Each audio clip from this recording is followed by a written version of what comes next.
Hello, everyone, and welcome back to Simon Says, where I will answer some of your questions. Let's jump right in. Okay. Can we be both an introvert and an extrovert? If so, how do we capitalize on our traits? I mean, introversion and extroversion are not absolutes. We're all sort of Venn diagrams of them, and we can also change, obviously. I really like Susan Cain's definition of introversion and extroversion, where it's not about how socially awkward you are or not, it's about energy. An extrovert wakes up in the morning with no coins, and every social interaction they have, they get a coin. At the end of the day, they feel rich. An introvert wakes up in the morning with 5 coins, and every social interaction they have, they spend a coin, and at the end of the day, they feel depleted. And so I know plenty of socially awkward extroverts, but I know people who aren't socially awkward, and they're also introverts. So it's not about whether you like people or like stuff. It's, I think, where you get your energy. So yes, we all have elements of both depending on the circumstances, but we definitely have natural inclinations also. Okay, what should infinite-minded companies be thinking about going into the second year of pandemic? Well, infinite-minded organizations should be thinking the same thing they went into the first year of pandemic, which is this is just a moment in time. When we have an infinite mindset, we think of all of this stuff as like a continuum, that it's not good or bad or right or wrong, it's just part of the journey, and it's about managing the journey for the long term. There's a Chinese story that I love to tell. It's told many ways, but the way I know it is a young man is born with a remarkable ability for horse riding, and everyone in the village says, "You're so lucky," and the monk says, "We'll see." And then he falls off his horse and breaks his leg, and everyone in the village says, "You're so unlucky," and the monk says, "We'll see."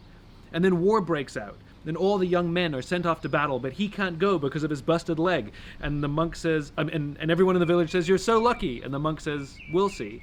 So it's the same here, which is, yes, for all of the difficulty and hardship that we have suffered over the first year of pandemic, we've learned a lot as well. We've learned a lot about how to run our businesses differently, but we've also learned to step back, make space, ask people how they are. There's been a lot more empathy over the pandemic. So I think the second year, now that we're kind of a little sort of sick of all the quarantine and a little exhausted by all of it, the question is what can we do with all those new skill sets to make our companies stronger and better when we eventually come out of this? How can we actually leverage that stuff as opposed to just reacting to it? Okay, next question. Can we be leaders if we don't have a team? Absolutely. Being a leader has nothing to do with about being in charge or anything like that, but it's about seeing those around us rise. It's about wanting to see those around us succeed. So if you're, for example, a solopreneur, you still interact with people. You might have a client. You can lead your client. You can help them, see them be successful. You will have people who will work with you, people that you're going to hire. You can work with them to see them be successful. The way you interact with absolutely every human being, you can bring those leadership qualities to bear. You can always practice good leadership, whether you're on a team or not. You still interact with people. Okay, how do we inspire a loved one who is struggling? That one's rough. Just be there for them. When somebody's struggling, sometimes all they need at the beginning is just to know that they're not alone. All they need is to know that someone cares. One of the best things you can do is just check in on them, ask them how they're doing. One of the worst things we can do when somebody's struggling is we swoop in and try and fix the problems. Men are particularly bad at this. Don't try and fix anything. Just be there for someone and reinforce, "I'm here with you. You're not alone. You're not alone." And let them speak. Let them talk. That's really a big part of it. When someone feels like someone's got their back, it'll inspire them, I promise. Any tips for improving attention span? You're talking to someone who has shiny object syndrome. Practice meditation. I know it's sort of overused as a solution to things these days. But meditation, the whole concept of meditation, is learning to focus on one thing, learning to label a thought and put it out of your mind so that you can stay focused. And if you can practice a little meditation every single day, 5 minutes even, I think it'll help you stay focused. I think the other thing we can do is be aware of some of the things that distract us. For example, our phones. I talk about it all the time. Put your phone in black and white mode. it makes it less addictive. You'll actually spend less time on the phone. Practice putting your phone in airplane mode when you're around other people. Give yourself deadlines when you're going to stop using your phone in the evening. Don't charge it by your bed. Charge it in a different room overnight. Little things like that will actually help increase our attention span because we become less distractible. We become less addicted to things that distract us. Let's see what else we got here.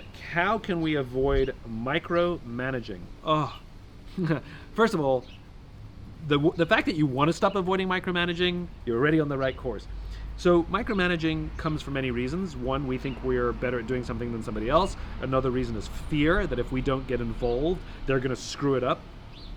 And so how we can get better at avoiding micromanaging is taking a deep breath and having the courage to allow someone to get things wrong and to allow someone to get things right. It's one of the single biggest things that I think a leader has to learn, which is learning to let go. That we're now no longer responsible for the work. We're now responsible for the people who are responsible for the work. Try to see yourself rather as a teacher, rather as somebody who's there to take care of someone, to help them learn a skill. Change in your mindset what your job is. It's not to get the perfect product out anymore. That's their job. Your job is to help them. And doing it for them, they'll never learn. Somebody let you try, somebody let you fail, somebody let you try again once before. That's how you got good at it in the first place. Pay it forwards. Okay, how can we make our voice better heard on a team? This comes up a lot. There are multiple ways. Sometimes we have to evaluate, is it the team or is it us? Are we a good fit on the team? Are we not being heard because we are doing the same thing over and over and over again, and then just sort of like nobody listens to me, as opposed to learning to adjust our language? I've seen this happen in meetings where somebody like sort of varies of like, I need to tell you, and people start tuning them out, and then they start adjusting and be like, here's an idea that might work. In other words, try different techniques. Also, maybe try in smaller scale. In other words, talk to one person, work through an idea with them first. Talk to another person on the team, work through an idea with them first. And then by the time you present to the group, you've already workshopped the idea with multiple people and they're already on your side. Also, don't be afraid to give away credit. That's another big one.